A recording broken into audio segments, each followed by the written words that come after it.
बिस्मिल्लाहिर्रहमानिर्रहीम। वरहमतुल्लाह। Dear traders, ये fundamental news है, हम इसको देख के आगे बढ़ते हैं।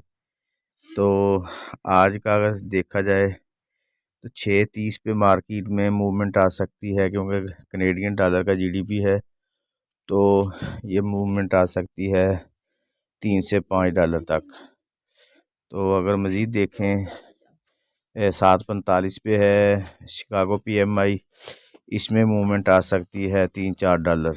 और जो 8 बजे यूएसडीसीबी कंज्यूमर कॉन्फिडेंस है, तो इसमें 5 से 10 डॉलर के दरमियान मार्केट में मूवमेंट हो सकती है। इसको जहन में रखकर ट्रेड कीजिए। जी ट्रेडर्स, ये आपके सामने गोल्ड का चार्ट है और टाइम फ्रेम है डे 1। आइए इसका एनालिसिस कर लेते हैं।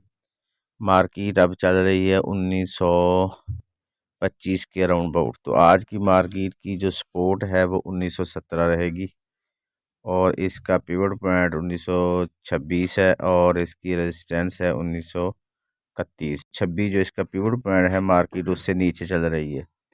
तो ज़्यादा चांसेस यही हैं कि मार्केट इधर अपने पिवट पॉइंट को रिजेक्शन करे, और फिर रिजेक्शन लेके मार्केट मज़ीद नीचे आए, और 1917 और 1918 के राउंड अबाउट मार्केट दोबारा रिजेक्शन ले और फिर इस पिवट पॉइंट को टच करे, ऐसा मुमकिन है। तो इसके बाद अगर मार्केट ऊपर जाती है तो मार्केट का सेल जोन है 1930 से लेकर 1932-33 तक। अगर मार्केट ब्रेक करती है 1932 को, तो फिर नेक्स्ट टारगेट मार्केट का होगा 1945। अगर मार्केट इस सेल जोन में जाती है, एक बार जाए, 2 बार जाए, 3 बार जाए, तो आपने यहीं से सेल उठाना है, बाय नहीं लेनी, क्योंकि ये सेल जोन है, मार्केट की रेजिस्टेंस है। ज़्यादा चांसेस यही है कि मार्केट यहीं से रिजेक्शन लेगी। अगर मार्केट इस एरिए में नहीं जाती, मार्केट अपने पिवट पॉइंट को ही बार बार टच करती है और नीचे रहती है, तो फिर आपने 1915 और ये 17 का जो एरिया है, यहीं से बाय उठानी है, और अपना टीपी रखना है 1924-25 रख लें।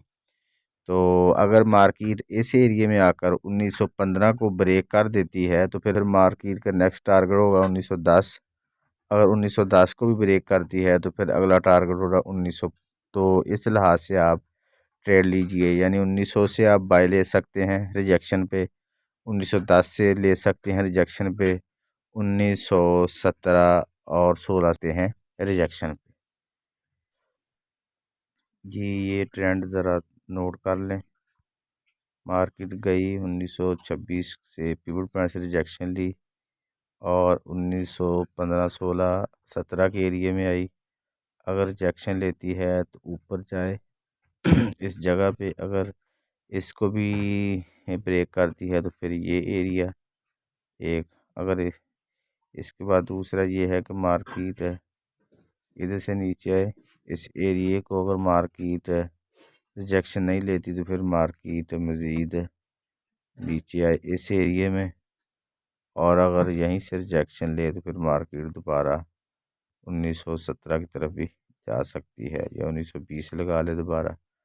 और फिर ज़्यादा चांसेस यही है कि मार्केट यहीं से फिर रिजेक्शन ले, और रिजेक्शन लेके दोबारा मार्केट 1900 की तरफ आ जाए। अगर मार्केट को H4 में देखें, तो मार्केट H4 में अब चल रही है 1924 के करीब। तो मार्केट इस लाइन को, जो ट्रेंड लाइन है, इससे नीचे ये हो सकता है मार्केट ऊपर जाए और इस ट्रेंड लाइन को दोबारा टेस्ट करे, जो 1932-34 का एरिया है, दोबारा नीचे आ जाए।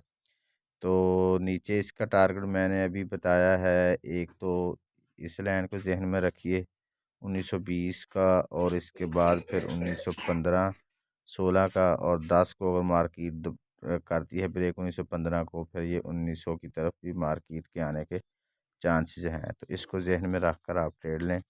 और जो इसके एक्यूरेट लेवल होते हैं, वो हमारे पेड सिग्नल में ही हम उनको डिस्कस करते हैं, तो उसके लिए आप हमसे पर्सनल में कांटेक्ट कर सकते हैं। दुआ गो हूँ कि अल्लाह रब्बुल आलमीन हम सब को हर किस्म के नुकसान से महफूज रखे।